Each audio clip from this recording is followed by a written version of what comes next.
चीन ने शुरू किया एक ऐसा मेगा प्रोजेक्ट जो भारत पर किसी भी न्यूक्लियर अटैक से ज्यादा खतरनाक होने वाला है। जी हाँ दोस्तों, चीन भले ही आज G20 सम्मेलन और ब्रिक्स जैसी संस्थाओं में भारत से हाथ मिलाता हुआ नजर आ रहा है, लेकिन चाइना की इस बार नजरें सिर्फ भारत के हाथों पर नहीं बल्कि सीधा गर्दन पर है। और एक बार फिर चीन 1962 की तरह गले मिलकर छुरा मारने के फिराक में है, क्योंकि हाल ही में चीन ने ब्रह्मपुत्र नदी पर वर्ल्ड का सबसे बड़ा हाइड्रो इलेक्ट्रिक डैम को बनाने की मंजूरी दे दी है। यह डैम चीन के 3 गॉर्जियस डैम से भी बड़ा होगा। और आपको तो पता ही होगा कि 3 गॉर्जियस डैम की वजह से अर्थ का रोटेशन 0.06 माइक्रोसेकंड तक कम हो चुका है। लेकिन एक सवाल जो पूरी दुनिया चीन से आज पूछना चाहती है कि जहां पूरी दुनिया पानी से बिजली बनाने की तकनीक को आज पूरी तरह से बेकार आइडिया मानती है और दुनिया ग्रीन एनर्जी की तरफ शिफ्ट हो रही है, तो फिर चीन इस तकनीक में इतने बड़े बड़े इन्वेस्टमेंट क्यों किए जा रहा है? डेफिनेटली इसका एक कारण जियोपॉलिटिक्स और चीन की बढ़ती एनर्जी की जरूरत तो है ही। इसके अलावा अगर आप चीन की थोड़ी हिस्ट्री में जाएंगे तो आपको चीनी राजवंशों का एक लंबा इतिहास मिलेगा पानी पर कंट्रोल पाने का। बताया जाता है कि चीन के इतिहास में एक बहुत बड़ा बाढ़ आया था जिसे द ग्रेट फ्लड कहा जाता है, जिसका कारण था चीन की येलो रिवर। अब इस रिवर को कंट्रोल करने और बाढ़ से लोगों को बचाने के लिए उस समय चीन में शासन कर रहे याओ और सुन ने अपने मंत्री यू को जिम्मेदारी दी थी और यू ने सक्सेसफुली येलो रिवर को कंट्रोल कर लिया। इसके बाद यू को ही राजा बना दिया गया और यहीं से चीन के अंदर ऐसा माना जाने लगा कि जो पानी पर कंट्रोल कर सकता है वही एक बेहतर शासक बनने के काबिल है। तो एक कारण ये भी है कि आज चीन के अंदर दुनिया के सबसे ज्यादा डैम देखे जाते हैं। एक रिपोर्ट के अनुसार आज के टाइम पर चीन के अंदर 15 मीटर ऊंचे 23,000 से भी ज्यादा डैम हैं, जिनके दम पर चीन आज पूरे वर्ल्ड में हाइड्रो पावर कैपेसिटी के मामले में नंबर 1 पर है। चीन की total hydro power capacity 422 gigawatt की है। अगर हम इसकी कंपेयर इंडिया से करें तो इंडिया का total energy production capacity 417 gigawatt है, जिसमें भारत के हर तरह की एनर्जी प्रोडक्शन है, यानी कि thermal, nuclear, wind, hydro electric सभी तरह के। लेकिन फिर भी इतने बड़े डैम को बनाने और इन डैम से इतनी एनर्जी पैदा करने के बावजूद भी चीन अपनी एनर्जी की जरूरतों को फुलफिल नहीं कर पा रहा है। लेकिन इसका कारण क्या है? तो इसका सबसे बड़ा कारण है चीन की इकोनॉमिक ग्रोथ, ग्रामीण क्षेत्रों को शहरी क्षेत्र में कन्वर्ट करने यानी अर्बनाइजेशन, और देश को ज्यादा से ज्यादा इंडस्ट्रियलाइजेशन करने की जिद। और आप शायद जानकर हैरान रह जाएंगे कि चीन जितनी भी एनर्जी अपने यहाँ पैदा करता है उसका 70 से 75% हिस्सा तो उसके इंडस्ट्री ही कंज्यूम कर लेते हैं। लेकिन इससे भी ज्यादा हैरान करने वाली बात ये है कि देश के अंदर इतने सारे डैम होने के बावजूद भी ये चीन की मात्र 13% एनर्जी की जरूरतों को पूरा कर पाती है, जबकि 65% एनर्जी की नीड्स की पूर्ति चीन फॉसिल फ्यूल के जरिए करता है, यानी नेचुरल गैस, ऑयल और कोयले से। लेकिन इन फॉसिल फ्यूल की एक बहुत बड़ी दिक्कत है, और वो दिक्कत ये है कि इन फॉसिल फ्यूल का इस्तेमाल करके जब एनर्जी पैदा की जाती है तो बहुत ज्यादा पॉल्यूशन होता है। और यही वजह है कि आज चीन को पूरे वर्ल्ड में सबसे ज्यादा पॉल्यूशन फैलाने वाली कंट्री का टैग मिला हुआ है। चीन ने इस डैम को लेकर एक बात कहा है कि हम इस डैम को इसलिए भी बनाना चाहते हैं क्योंकि हम अपने ऊपर से दुनिया में सबसे ज्यादा कार्बन डाइऑक्साइड उत्सर्जित करने और दुनिया में सबसे ज्यादा पॉल्यूशन फैलाने वाले देश के टैग को हटाना चाहते हैं,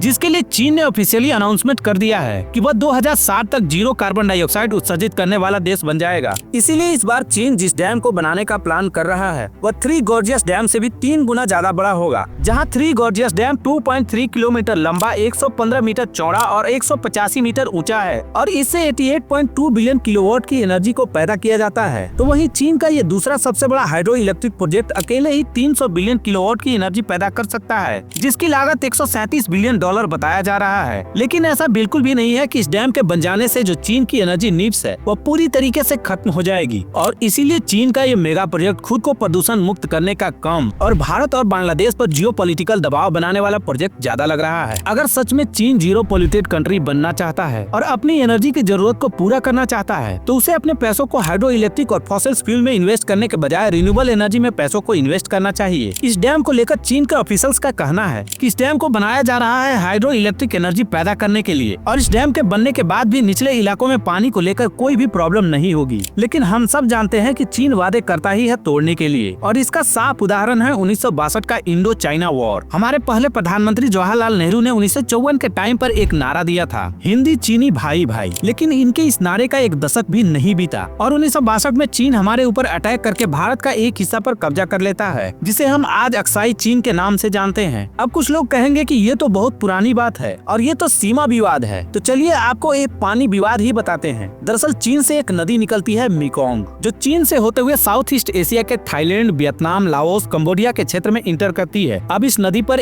11 डैम बनाए हुए है चीन ने, और अभी 2019 की ही बात है, चीन ने मेकोंग का पूरा पानी इन 11 डैम के जरिए पूरी तरह से रोक लिया था, जिससे साउथ ईस्ट एशिया में एवरेज से भी ज्यादा बारिश होने के बावजूद यहाँ के लोगों को सूखे की मार झेलनी पड़ी। यानी यहाँ के लोग अब चीन के रहमो करम पर ही जीवित हैं। अब चीन के ऐसा करने की वजह से साउथ ईस्ट एशिया में रहने वाले 60 लाख लोग इफेक्ट हुए थे। यानी चीन अपने डैम्स को एक हथियार की तरह यूज करता है अपने आसपास के उन देशों के लिए जो उसके खिलाफ आवाज उठाते हैं। तो सोचिए कि भारत चीन का सबसे बड़ा कंपटीटर है और आए दिन लद्दाख में भारत और चीन के बीच बॉर्डर मामले को लेकर टेंशन बना ही रहता है। अगर इस डैम के बनने से भारत को होने वाली दिक्कतों की बात करें तो इस डैम के बन जाने से भारत को पहली दिक्कत तो पानी को लेकर ही होने वाली है। और अगर चीन ने तिब्बत में अपने इस मेगा हाइड्रो इलेक्ट्रिक प्रोजेक्ट को पूरा कर लिया तो चीन को ब्रह्मपुत्र नदी के पानी पर पूरी तरह से कंट्रोल मिल जाएगा और चीन जब चाहे तब भारत के नॉर्थ ईस्ट इलाकों में आर्टिफिशियल बाढ़ और सूखे को क्रिएट कर सकता है, जिसकी वजह से इंडिया और बांग्लादेश में टोटल 7 करोड़ लोग इफेक्ट होंगे, जो भारत के लिए न्यूक्लियर अटैक से भी ज्यादा खतरनाक होगा। यहाँ तक कि अगर चीन ने सिर्फ भारत को इस डैम से पानी छोड़ने या इस डैम से ब्रह्मपुत्र नदी के पानी को रोकने की धमकी ही दे दिया तो उतना ही काफी है इंडियन गवर्नमेंट को प्रेशर में डालने के लिए। इस डैम के बन जाने से भारत के लिए दूसरा कंसर्न इकोलॉजिकल डैमेज का है। यह बांध हिमालय के नाजुक इकोसिस्टम को नुकसान पहुंचा सकता है, जो लुप्त हो रहे जानवरों का घर है। साथ ही अगर इस डैम से अचानक पानी छोड़ा जाता है तो नदी के कोस्टल एरिया में बहुत ज्यादा सॉइल इरोजन होगा, जिससे नदी के किनारों पर बसे लोगों के लिए जो ब्रह्मपुत्र नदी अभी एक वरदान है वही अभिशाप में बदल जाएगा। अब इस सिचुएशन से निपटने के लिए भारत ने भी बहुत बड़ा कदम उठाया है, जिसके लिए भारत ने पहले तो चीन से इस मेगा प्रोजेक्ट की डिटेल मांगी है ताकि चीन की प्लानिंग को समझा जा सके कि एक्चुअली में चीन ब्रह्मपुत्र नदी पर करना क्या चाहता है, और फिर उसी के हिसाब से एक डैम बनाया जाए अपने साइड में, ताकि फ्यूचर में अगर चीन भारत के नॉर्थ ईस्ट इलाके में आर्टिफिशियल बाढ़ या सूखा को क्रिएट करने की कोशिश करे तो इन सिचुएशन से भारत निपट सके। हालांकि ब्रह्मपुत्र नदी पर डैम बनाने की ख्वाहिश चीन की दशकों पुरानी है। वो बहुत पहले से ही ब्रह्मपुत्र नदी के पानी को कंट्रोल करना चाहता था, लेकिन जिस वक्त चीन ने ब्रह्मपुत्र नदी पर डैम बनाने के सपने को देखा था उस वक्त चीन के पास वो इंजीनियरिंग पैसे और टेक्नोलॉजी नहीं थी। लेकिन अब शायद चीन को यह लगने लगा है कि उसके पास वह क्षमता, टेक्नोलॉजी और पैसे आ चुके हैं जिससे वह ब्रह्मपुत्र नदी के पानी को कंट्रोल कर सकता है। तभी तो चीन एक ऐसे रीजन में एक मेगा प्रोजेक्ट को बनाने के लिए रेडी है जिसे अर्थक्वेक के लिए ही जाना जाता है। भले ही चीन को ये प्रोजेक्ट पूरा करना बहुत ही आसान लग रहा है, लेकिन चीन जितना आसानी से इस रीजन में डैम बनाने की सोच रहा है यह उतना आसान नहीं होने वाला है, क्योंकि तिब्बत के इस रीजन में सबसे ज्यादा भूकंप आता है और वो भी हाई मैग्नीट्यूड के साथ। यानी अगर चीन इस प्रोजेक्ट को यहाँ पूरा भी कर लेता है तो यह खतरे से खाली नहीं है और इसका सबसे ज्यादा खामियाजा भारत और बांग्लादेश को ही भुगतना पड़ेगा। वैसे चीन की इस प्रोजेक्ट को लेकर आप कितना सहमत है कमेंट सेक्शन में जरूर बताइएगा, और भारत सरकार चीन के इस प्रोजेक्ट को रोकने के लिए कौन सी कदमों को उठा सकती है इस पर भी अपना विचार जरूर दीजिएगा। और वीडियो पसंद आया हो तो वीडियो को लाइक करके चैनल को सब्सक्राइब कर लीजिएगा।